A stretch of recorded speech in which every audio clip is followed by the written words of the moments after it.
Pedro, Simão, filho de Jonas, ama-me mais do que a estes? É uma pergunta que o Senhor Jesus faz a Pedro, esperando uma resposta de amor profundo.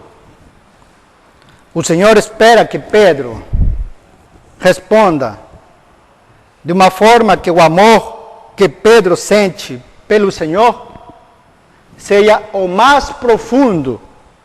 Por isso que o Senhor pergunta: Simão, filho de Jonas, ama-me mais do que a estes? Pedro, ama-me mais do que a estes?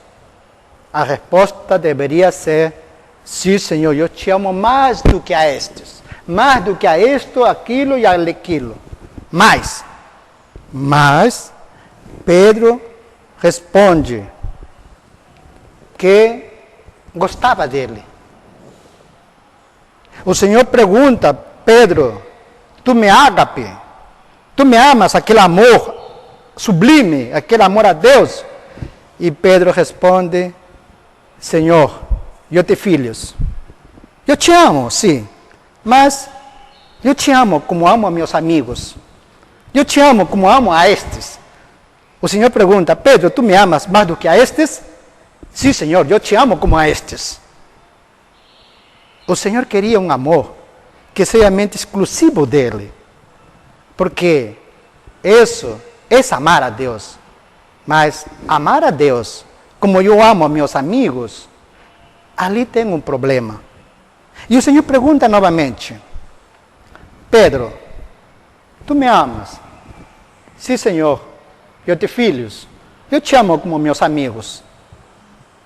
Então, cuida de minhas ovelhas, né? Cuida de meus cordeiros. Depois, cuida de minhas ovelhas.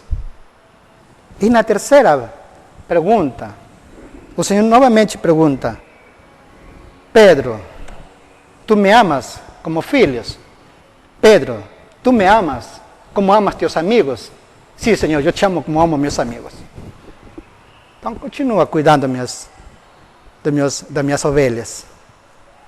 Essa mudança, né, da fé, esse entendimento que nós podemos ter aqui, muitas vezes a tradução literal nos limita, né? Aqui na tradução literal, ela é colocada tudo como amor, como amor, como amor.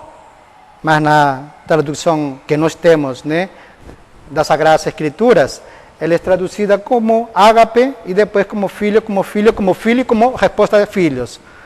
Então são tipos de amores, mas o amor a ágape é somente aquele amor que nós sentimos, né, nos entregamos a Deus. Então, isto traz um problema para a igreja, porque o Senhor está falando da igreja. O Senhor não está falando somente de Pedro. O Senhor está falando para o estado espiritual em que a igreja se encontra. A igreja chamada Pedro é somente a igreja da fé. Então, a igreja da fé, ela tem, digamos assim, quando ela fica somente na fé, ela tem, digamos assim, se ela não se conjunta com a caridade, ela vai cair.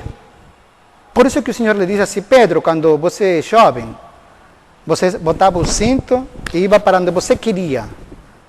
Mas quando fores velho, outro você vai esticar as mãos e outro vai te vestir e vai te levar para onde tu não queres.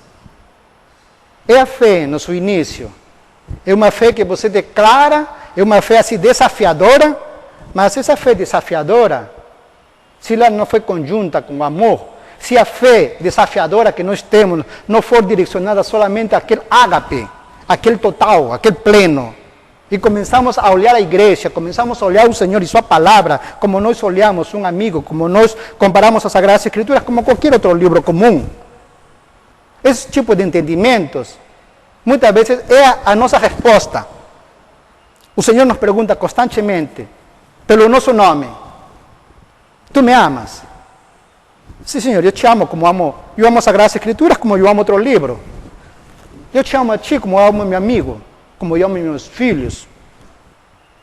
Essa é a nossa resposta. Mas essa resposta somente de fé, ela vai trazer suas consequências, que no final ela vai ser invadida. Onde no princípio nós íbamos, defendíamos a fé, que é conjunta com a caridade. Isso é botar o cinto. Por isso que fala assim, Pedro, quando tu eras jovem, te vestias solzinho e botavas o cinto. Ou seja, o cinto que une o corpo às vestes, a caridade à verdade. E você anda. Isso é ser livre. Quem está na fé e quem está no amor é livre para andar, para pensar e fazer. Mas aquele que não tem o cinto e é vestido por outros, digamos assim, conceitos que estão sendo colocados e ser tirado Deus. Ser tirado o conceito de fé, conjunto com a caridade, é tirado e somente fica o amor aos amigos. Eu venho para a igreja por amor a meus amigos, porque me sinto bem.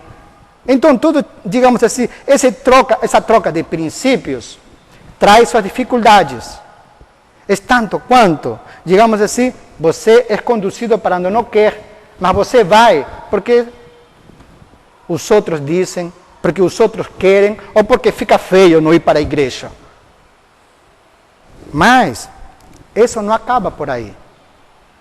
O Senhor, depois que disse, na verdade te digo, que quando eras jovem, quando eras moço, te cingias, botava o cinto a ti mesmo, Ou seja, junta a fé com a verdade, que as vestes são as verdades, o corpo é o bem, te cinges e vas para onde queres, diz assim, te cingias a ti mesmo e andavas por onde querias, mas quando já fores velho, estenderás as mãos e outro te cingirá e te levará para onde tu não queras. E disse isto significando com que morte havia dele se glorificar a Deus. E dito isto, disse, segue-me. E Pedro, voltando-se, viu que eu seguia aquele discípulo a quem Jesus amava, e que na ceia se recostara também sobre seu peito, e que dissera, Senhor, quem és que te há de trair? Quem és o que há de trair? Quem te há de trair e quem trai ao Senhor é justamente a pessoa que se confirma na fé. É somente aquela pessoa que fica no Pedro. É aquela pessoa que nem acha que é necessário unir o que eu sei, o que eu aprendo das Sagradas Escrituras com a minha caridade. Esse tipo de comportamento trai. E entre a fé e a caridade que vem atrás, por isso que Pedro está na frente, andando, e João está seguindo lá atrás. E Pedro pergunta, e deste?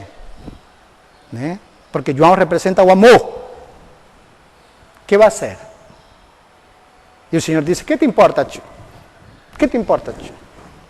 É uma resposta um pouquinho áspera, mas justamente é a diferença que existe entre a fé e o amor. E o Senhor disse assim, olhando para João, segue-me. O Senhor disse assim, olhando para João, segue-me. O amor que segue verdadeiramente.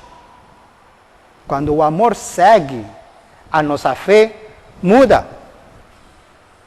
Porque nós não podemos estar olhando os apóstolos como pessoas. Eles são estados pelos quais nós devemos de passar. Pedro é a fé, é o início. Mas este início deve querer se unir com João, o amor. E a fé unida com o amor é Tiago. Eu te mostro a minha fé pelas minhas obras. É outro estado. É para ali que nós devemos continuar andando. Eu te mostro a minha fé pelas minhas obras. Não somente fico no Pedro. Eu tenho que progredir para não cair. Porque se eu somente fico na fé, outro que vai me vestir, eu vou somente esticar os braços, e vai me cingir, e vai me levar para onde eu quero. Então, esta passagem mostra uma dificuldade, né? Que o pensamento, como nós acabamos de ler no livro Amor, do Divino Amor número 1, que muitas vezes nós seguimos o que enxergamos. E o que não enxergamos, não seguimos. E o que não enxergamos é o amor. E o que enxergamos é o pensamento. Mas nos diz a doutrina que todo pensamento tem um amor. E o amor não pode ser enxergado, porque o amor é todo no pensamento. E se está no pensamento, diz ele, está em todos nossos movimentos. E estando em todos os nossos movimentos, ele está também em todos os nossos órgãos. E está também em todas as nossas vísceras. Por isso que ele não pode ser enxergado. O amor preenche tudo. É comparado ao sol. Nós não podemos olhar ao sol diretamente. Nós olhamos a criação do sol. É assim que nós não podemos olhar o nosso amor, porque ele brilha demais. Ele cega os nossos olhos. Olhe para o sol, por mais claro, ele é claro demais, e quando você olha para outro lugar, já está escuro. A luz nos cega. Por isso mesmo, nós não podemos olhar o nosso amor. Nós podemos olhar o amor que nós temos pelos pensamentos que geramos. Pelo pensamento que nós geramos, sabemos se o amor que nós temos é o amor a Deus, das causas, onde provém todos os nossos atos, e o amor ao próximo, onde nossos atos são direcionados, ou temos amor a si e o amor do mundo. Os nossos pensamentos têm que ser olhados pelo nosso entendimento. Nosso entendimento enxerga. Então, nós temos também a mesma dificuldade. Tu me amas? E como nós não sabemos discernir o amor, somente dizemos que amamos o que enxergamos, mas não amamos a fonte pela qual nós enxergamos. O nosso entendimento, que é enxergar, né? Quando você, naturalmente, você enxerga, espiritualmente você entende. Então, esse enxergar, justamente tem que ser, digamos assim, avaliado pelo nosso entendimento. Que coisa estou pensando? Como estou construindo, né, minha doutrina dentro de mim? Como está sendo, se o que estou aprendendo, será que eu penso em fazer? Ou que eu aprendo, eu saio, atravesso a porta e já não esqueço que eu aprendi? Então o Senhor pergunta: ama-me mais do que a estes? Ama-me mais do que o mundo? Ama-me mais do que aquilo, e aquilo, aquilo e aquilo? Nossa resposta tem que ser: ágape, Senhor, eu te amo mais do que a tudo. O meu foco da vida, de manhã, tarde e noite, segunda, terça, quarta e quinta, é você, Senhor. Eu pratico a caridade no trabalho onde me encontro. Se eu sou professor, sou bom professor. Se eu sou um advogado, vou defender a verdade, a justiça como advogado. Se eu sou engenheiro, se eu sou um arquiteto, o que for, nós somos, digamos assim, o melhor nos nossos ofícios. Esse é o amar a Deus.